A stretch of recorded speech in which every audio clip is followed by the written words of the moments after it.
15 বছর আগে এই খুনি হাসিনা সরকার ক্ষমতায় আসার মধ্য দিয়ে বাংলাদেশকে একটি তাবেদার রাষ্ট্রে পরিণত করার লক্ষ্যে তারা নানা ধরনের ষড়যন্ত্রে লিপ্ত হয়েছিল। কথা বলেন ঠিক কিনা?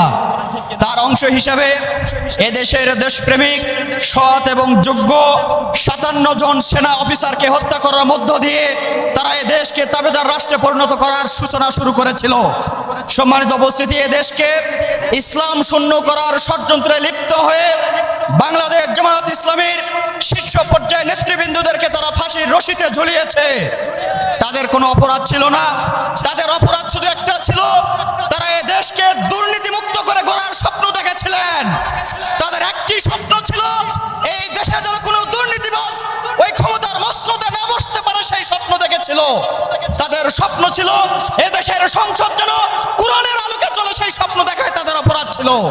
সম্মানিত উপস্থিতি, তাদের এই স্বপ্নকে বাস্তবায়ন হতে দেয়নি, বরং তারা ষড়যন্ত্র করে তাদেরকে ফাঁসির রশিতে ঝুলিয়েছে।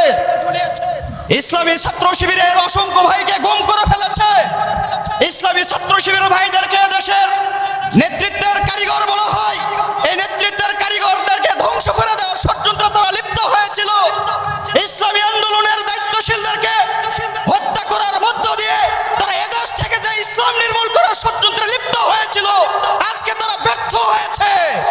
শুধুমাত্র ব্যর্থ হয় নাই, এদেশের জনগণ তাদেরকে ঘৃণা ভরে প্রত্যাখ্যান করেছে। সম্মানিত উপস্থিতি, আপনারা বলতে পারেন সে কথা আমাদেরকে শুনিয়ে লাভ কি? আমি বলতে চাই, এটা তো কেন্দ্রীয়ভাবে ষড়যন্ত্র করা হয়েছে। এই ষড়যন্ত্রের অংশ হিসাবে আমাদের প্রিয় মাতৃভূমি মোহাম্মদপুরও এর ষড়যন্ত্রের অংশ থেকে বাদ পড়ে নাই।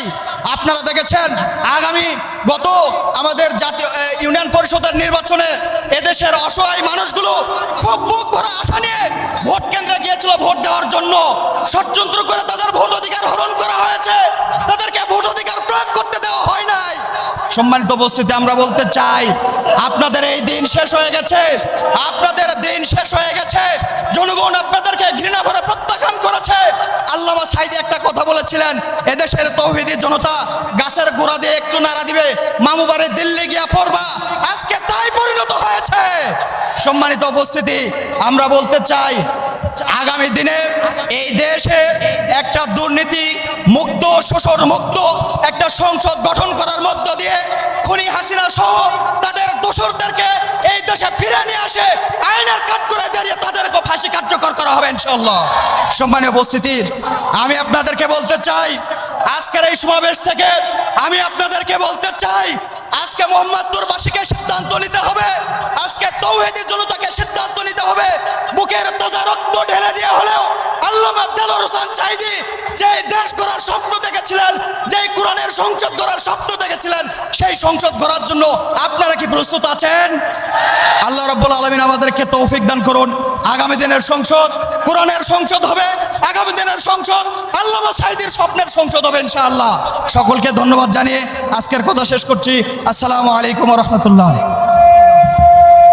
সম্মানিত সংগ্রামী উপস্থিতি, এই পর্যায়ে আমাদের সামনে বক্তব্য নিয়ে আসছেন আজকের প্রোগ্রামের বিশেষ অতিথি, আজকের প্রোগ্রামের মধ্যমণি আমাদের পাঁচবিবি উপজেলা শাখার মজলুম জননেতা সংগ্রামী আমির ডাক্তার সুজাউল করিম। বক্তব্য নিয়ে আসছেন উপজেলা আমির ডাক্তার সুজাউল করিম।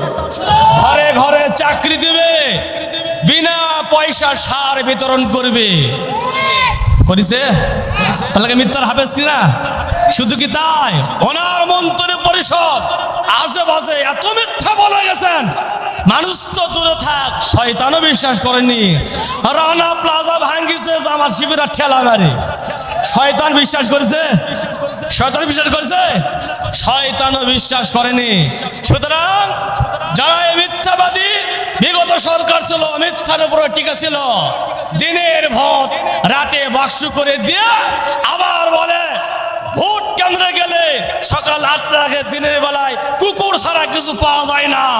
এই সরকারের হয় না মানি নির্বাচন কমিশন বলে সুষ্ঠু নির্বাচন হয়েছে এবং 50% বেশি ভোট জনগণ ভোট দিয়েছে, যা 100% উপরও 100% ডাহা মিথ্যা কথা, ঠিক কিনা?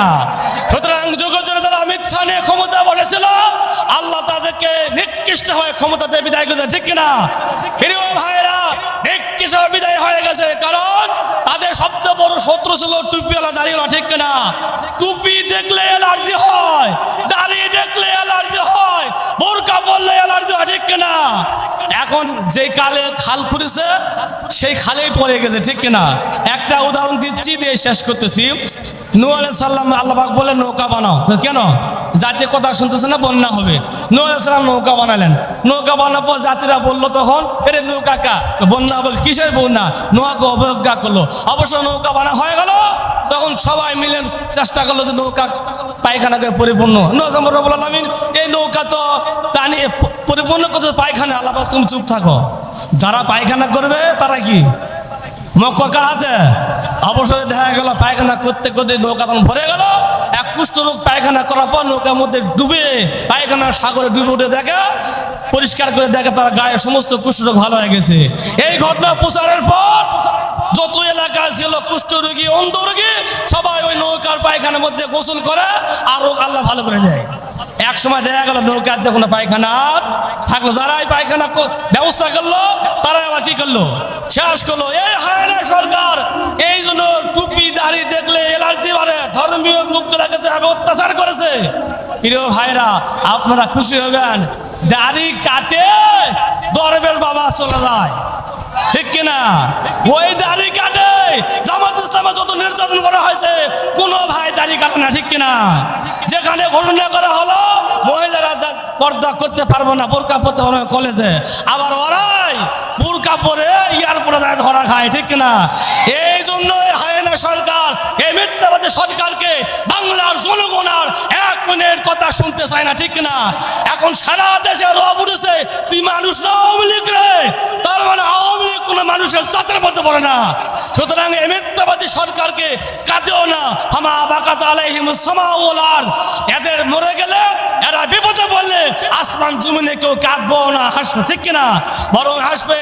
দেখেন আমাদের নেতৃবৃন্দু সাইদি সাহেব সহ এয়ারপোর্টে, আদালতে, সুপ্রিম কোর্টে যখন কোমরে রশি লাগে, হাতে হ্যান্ডকাপ পরতো, গোটা বাংলাদেশ ও বিশ্বের মুসলমানের কাঁদতো, ঠিক কিনা? আজকে তারা যখন রিমান্ড নিয়ে তাদের হ্যান্ডকাপ লাগা হচ্ছে, কাঁদা তো দূরে থাক, পচা ডিম, সুস্থ ডিম নয়, পচা ডিম খাচ্ছে, ঠিক কিনা? পচা ডিম খাচ্ছে না, জুতা মারতেছে, জুতা দিয়ে অসম্মান করে আল্লাহ তাদের দেশ থেকে বিদায় করে দিয়েছে। তাই আমি এই ইউনিয়নবাসীকে আহ্বান জানাই আপনাদেরকে, তাই এখন সুস্থ হবে বাংলাদেশ জামাত ইসলাম ন্যায় ইনসাফ ভিত্তিক একটা সংসদ গঠন করে এদেশের আল্লাহর আইন জারি করতে। তাই আসুন আগামীতে আমরা ন্যায় ইনসাফ ভিত্তিক খোদাভীতি যোগ্য মানুষকে ক্ষমতা হাতে দিয়ে এদেশের পার্লামেন্টে যেন কোরআনে আওয়াজ উঠতে পারে, নিস্তব্ধ হবে, দেশে জুলুম, অত্যাচার, হত্যা, খুন বন্ধ হয়ে কোরআনের শান্তি বাংলাদেশ উপভোগ করতে পারে, এগুলো তো আহ্বান জানাচ্ছি। এই কারণে আগামীর পার্লামেন্ট কোরআনের পার্লামেন্ট, আগামীর সংসদ দাঁড়িপাল্লা সংসদ, জয়পাট আগামী 1 আসনের এমপি জামাত ইসলামের এমপি, রাজি আছেন সবাই তো? সুতরাং এই ইউনিয়নের নাম মোহাম্মদ, বিশ্ব নবীর নাম ছিল মোহাম্মদ সাল্লাল্লাহু আলাইহি ওয়াসাল্লাম, ঠিক কিনা? সুতরাং ইউনিয়নের নাম তো আমার নবীর নাম রাখা হয়েছে। ইউনিয়নবাসীকে তত্ত্ব আহ্বান জানাই, আগামী নির্বাচনে বিশ্ব নবীর নামের স্মরণে এই ইউনিয়নে, এই উপজেলার মধ্যে সর্বোচ্চ ইসলামী আন্দোলন জামাত ইসলামকে ভোট দিয়ে জয়যুক্তি করে আল্লাহকে খুশি করবেন, রাসূলকে খুশি করে তত্ত্ব আহ্বান জানিয়ে আমার সংক্ষিপ্ত বক্তব্য এখানে শেষ করতেছি। আসসালামু আলাইকুম রহমতুল্লাহ। সংগ্রামী উপস্থিতি, এই পর্যায়ে বক্তব্য নিয়ে আসছেন পাঁচবিবি উপজেলার মাটি ও মানুষের নেতা, আমাদের একান্ত শ্রদ্ধাভাজন দায়িত্বশীল বাংলাদেশ জামাত ইসলামী জয়পুরহাট জেলা শাখার কর্ম পরিষদের অন্যতম সদস্য, সাবেক উপজেলা চেয়ারম্যান জনাব প্রভাষক মুস্তাফিজুর রহমান। বক্তব্য নিয়ে আসছেন প্রভাষক মুস্তাফিজুর রহমান।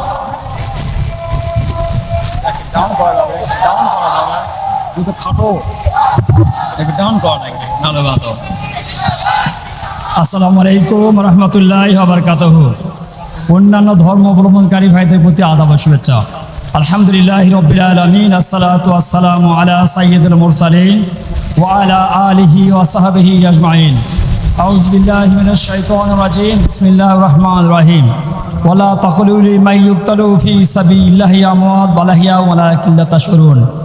বাংলাদেশ জামাত ইসলামী মোহাম্মদপুর ইউনিয়ন শাখা কর্তৃক আয়োজিত আজকের এই কর্মী সুধী সম্মেলনের সম্মানিত সভাপতি ইউনিয়ন আমির জনাব হযরত মাওলানা শহীদুল ইসলাম ভাই, আজকের অনুষ্ঠানের প্রধান অতিথি কেন্দ্রীয় শুরা সদস্য বাংলাদেশ জামাত ইসলামীর জয়পুরহাট জেলা আমির, আমাদের আসনে নমিনি জননেতা জনাব ডক্টর ফজলুর রহমান সাঈদ ভাই সহ সম্মানিত উপজেলা ইউনিয়ন নেতৃবৃন্দ, আমার প্রাণপ্রিয় মোহাম্মদপুর ইউনিয়নের কর্মী এবং সুধী ভাইয়েরা, আসসালামু আলাইকুম রহমতুল্লাহ বারকাতুহু। অন্যান্য ধর্ম অবলম্বনকারী ভাইদের প্রতি আদাব ও শুভেচ্ছা। সম্মানিত ভাইরা আমার, শুরুতেই আমি রুহের মাগফিরাত কামনা করি। 5 আগস্টের পূর্বে জুলাই থেকে আগস্টের 5 তারিখ পর্যন্ত শহীদ আবু সাঈদ সহ হাজারের উপরে যে সকল ছাত্র জনতা শহীদ হয়েছে, আল্লাহ রাব্বুল আলামিন তাদেরকে শাহাদাতের সর্বোচ্চ শাহাদাত দান করুক এবং জান্নাতের সর্বোচ্চ মাকাম দান করুন। সম্মানিত ভাইরা, যে সকল ভাইরা আহত হয়েছে, হাসপাতালে কাতরাচ্ছে, যারা পঙ্গুত্ব বরণ করেছেন, আল্লাহ রাব্বুল আলামিন তাদেরকে ধৈর্য ধারণ করার তৌফিক দান করুন। অতি তাড়াতাড়ি তাদেরকে সুস্থতা দান করে তারা তাদের পরিবারে আল্লাহ ফিরে দেওয়ার ব্যবস্থা করুন। আমি রুহের মাগফিরাত কামনা করি এই স্বৈর শাসক এই জালেম সরকারের আমলে জামাতের কেন্দ্রীয় নেতৃবৃন্দ সহ যে সকল নেতৃবৃন্দকে অন্যায়ভাবে ফাঁসি দেওয়া হয়েছে, গুম করা হয়েছে, নিখোঁজ করা হয়েছে, যাদের খোঁজ পাওয়া যায় নাই, তারা যদি মারা যায়, আল্লাহ রাব্বুল আলামিন জান্নাতের সর্বোচ্চ মাকাম দান করুন। আর যদি বেঁচে থাকে, আল্লাহ রাব্বুল আলামিন তাদেরকে পরিবারে ফেরার ব্যবস্থা করেন। সম্মানিত ভাইয়ারা, পবিত্র কোরআনে আল্লাহ বলেছেন, যারা আল্লাহ রাস্তায় মৃত্যুবরণ করে তোমরা তাদেরকে মৃত্যু বলো না, তারা জীবিত, তোমরা অনুধাবন করতে পারো না। যারা এই স্বৈর শাসককে পতন করার জন্য জীবন দিয়েছে, এরা কেউ মৃত্যুবরণ করে নাই, তারা সকলেই শহীদ হয়েছে। আমাদের চোখে না দেখতে পারলেও তারা জান্নাতের সর্বোচ্চ বাগানে তারা পাখির মতো ঘুরতেছে, কোরআনের ঘোষণা অনুযায়ী। সম্মানিত ভাইয়েরা আমার, আজকে ছাত্র জনতা যখন দেশ স্বাধীন করেছে, তখন আওয়ামী লীগের প্রেতাত্মারা অথবা অসাধু রাজনীতিবিদ অথবা অসৎ লোকেরা এই বাংলার জমিনে আওয়ামী লীগের মতো হ্যানাদের মতন কিছু কাজ করেছে। কিছু বাড়ি লুণ্ঠন করেছে, অগ্নিসংযোগ করেছে, কিছু বাড়িতে লুটতারাজ করেছে। যেটা আমি মনে করি যে কোনো আওয়ামী লীগ পতনকারী যারা আমরা যারা ছিলাম, আমাদের কোনো লোকের এই কাজ হতে পারে না।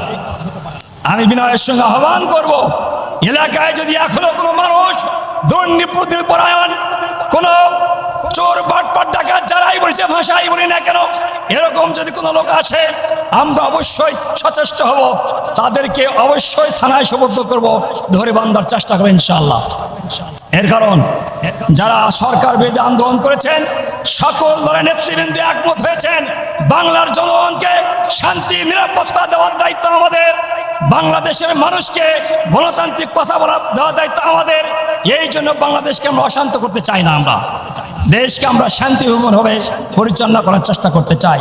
সম্মানিত ভাইয়েরা আমার, যারা লুটতারাজ করেছে তাদেরকে মনে করতে হবে, শহীদ যারা হয়েছে, যারা জীবন দিয়েছে, তারা কিন্তু এই জন্য দেশ স্বাধীন করে নাই। শহীদ আবু সাঈদ পুলিশের সামনে বুক পেতে দিয়েছিল, তার ইচ্ছা ছিল যে এই আওয়ামী লীগ হায়না সরকার পতন হয়ে দেশে একটা শান্তিপূর্ণ সুশৃঙ্খল ভালো লোকেরা দেশ পরিচালনা করবে, এই জন্য সে জীবন দিয়েছিল। সম্মানিত ভাইয়েরা আমার, একটি কথা না বললেই নয়, সেটা হচ্ছে যে জামাত ইসলামীকে আপনারা জানেন 1941 সালে 26 আগস্ট প্রতিষ্ঠার পর থেকে জামাতকে 3 বার নিষিদ্ধ করা হয়েছে। আমাদেরকে হায়না সরকার বলেছে আমরা নাকি পাকিস্তানে চলে যাও, কথায় কথায় বলে আমরা নাকি পাকিস্তানের নাকি অনুসারী। আমি তাদেরকে বলতে চাই 1964 সালে জামাতকে সর্বপ্রথম নিষিদ্ধ করেছে এই আইয়ুব সরকার। পাকিস্তান পিরিয়ডে জামাত সবচেয়ে বেশি নির্যাতনের শিকার হয়েছে। নিষিদ্ধ করেছে যারা, তারাই নিষিদ্ধ হয়েছে। আইয়ুব সরকার যে নিষিদ্ধ জামাতকে করেছে সেই নিষিদ্ধ হয়েছে। জামাত ইসলামী তখনও ছিল, এখনো আছে, ভবিষ্যতে থাকবে ইনশাআল্লাহ। 1971 সালে এই কথাটা সব জায়গায় বলেছি আমি। 1971 সালে আকাশচুম্বী ভালোবাসা নিয়ে শেখ মুজিবুর রহমান বাংলাদেশের ক্ষমতায় এসেছে। ক্ষমতায় আসার পর সর্বপ্রথম যে কাজটা করেছে, জামাত ইসলামী সহ যে সকল ইসলামিক দল ছিল সকল দলকে নিষিদ্ধ করেছে। তার এই আকাশচুম্বী ভালোবাসা 3 বছরের ব্যবধানে মাটিতে ধুলণ্ঠিত হয়েছে। আওয়ামী লীগ সরকারকে মানুষজন ধিক্কার জানিয়েছে। শেখ মুজিবুর মারা যাওয়ার পর বাংলার জমিনে চোখের পানি ফেলবে এরকম কোনো লোক খুঁজে পাওয়া যায় নাই। কিন্তু জামাত ইসলামী নেতৃবৃন্দকে ফাঁসি দেওয়ার পর বাংলাদেশের আনাচে কানাচে লক্ষ কোটি মানুষ গায়েবানা জানাজা করেছে, তার প্রমাণ দিয়েছে শেখ মুজিবর থেকে জামাত নেতৃবৃন্দের জনপ্রিয়তা অনেক বেশি। কথা কি ঠিক না ভুল বলেছি? সম্মানিত ভাইয়েরা আমার, আগস্টের 1 তারিখে জামাতকে নিষিদ্ধ করেছে, 5 তারিখে সে দিল্লিতে গিয়ে পড়ে গেছে। আমি একটা কথা বলতে চাই, সব জায়গায় বলেছি, পাক ভারত উপমহাদেশে লক্ষণ সেন বিদায় নিয়েছিল, রাষ্ট্রপ্রধান লক্ষণ সেন বিদায় নিয়েছিল। ইতিহাস আপনারা পড়ে দেখবেন, লক্ষণ সেন বিদায় নেওয়ার পর লক্ষণ সেনের যে সকল রাজদরবারের মন্ত্রী ছিল, তার উপদেষ্টা পরিষদ ছিল, তারা কেউ নিজেদেরকে আর লক্ষণ সেনের রাজদরবারের জনগণ, লক্ষণ সেনের রাজদরবারের তারা মন্ত্রী এই পরিচয় দিতে পারে নাই। তার অংশ হিসাবে বাংলাদেশের শেখ মুজিবুরের উত্তরসূরি কন্যা শেখ হাসিনা বিদায় নেওয়ার পর তার মন্ত্রী, তার এমপি, তার নেতৃবৃন্দ যারা আছে, তারা আজকে পর্যন্ত নিজেকে গর্বের সহিত বলতে পারে না আমি আওয়ামী লীগ করি, আমি আওয়ামী লীগের মন্ত্রী ছিলাম। এই স্বৈরাচারের পরিবর্তন হওয়ার পরে বাংলাদেশে আবার যারা লুটপাট করেছে, আমি মনে করি ওই সমস্ত লোক যারা চাঁদাবাজ লুটপাটকারী, তারাই হাজারো ছাত্র রক্তের সাথে বেইমানি করেছে। বাংলাদেশকে আবার বিশৃঙ্খলার পরিবেশ সৃষ্টি করার জন্য এরা সহযোগিতা করেছে ওই স্বৈরাচারদেরকে। তাই আসুন, সকল প্রকারের স্বৈরাচার, সকল প্রকারের চাঁদাবাজ এবং সকল প্রকারের দুর্নীতিবাজকে আমরা বাংলাদেশ থেকে অপসারণ করব ইনশাআল্লাহ। আমি সেই শুরুতেই বলেছি, বাংলাদেশ হবে স্বৈরাচার মুক্ত, চাঁদাবাজ মুক্ত, সন্ত্রাস মুক্ত, লুটেরা মুক্ত একটা বাংলাদেশ। পারবো ইনশাআল্লাহ। প্রিয় ভাইরা, আসুন আল্লাহ রাব্বুল আলামিন আমাদেরকে এই বাংলাদেশকে যেন ওইরকম একটা রাষ্ট্র গঠন করার তৌফিক দান করেন। আল্লাহ রাব্বুল আলামিন যেন আমাদের জীবনেই বাংলাদেশের জমিনে একটা ইসলামী কল্যাণ রাষ্ট্র দেখে যাওয়ার তৌফিক দান করেন। আল্লাহ রাব্বুল আলামিন আগামী সংসদ নির্বাচনেই যেন বাংলাদেশের এই সংসদকে একটা কোরআনের সংসদ করার জন্য তৌফিক দান করেন। আল্লাহ রাব্বুল আলামিন আমাদেরকে কবুল করে নিন। আল্লাহ রাব্বুল আলামিন আমাদেরকে হেদায়েত দান করুন। আল্লাহ রাব্বুল আলামিন আমাদেরকে সাহায্য করুন। আল্লাহ রাব্বুল আলামিন বাংলাদেশে একটা ইসলামী কল্যাণ রাষ্ট্র গড়ার মতো করে আমাদেরকে কাজ করার তৌফিক দান করুন। এই আশাবাদ ব্যক্ত করেই আমার সংক্ষিপ্ত কথা এখানে শেষ করছি।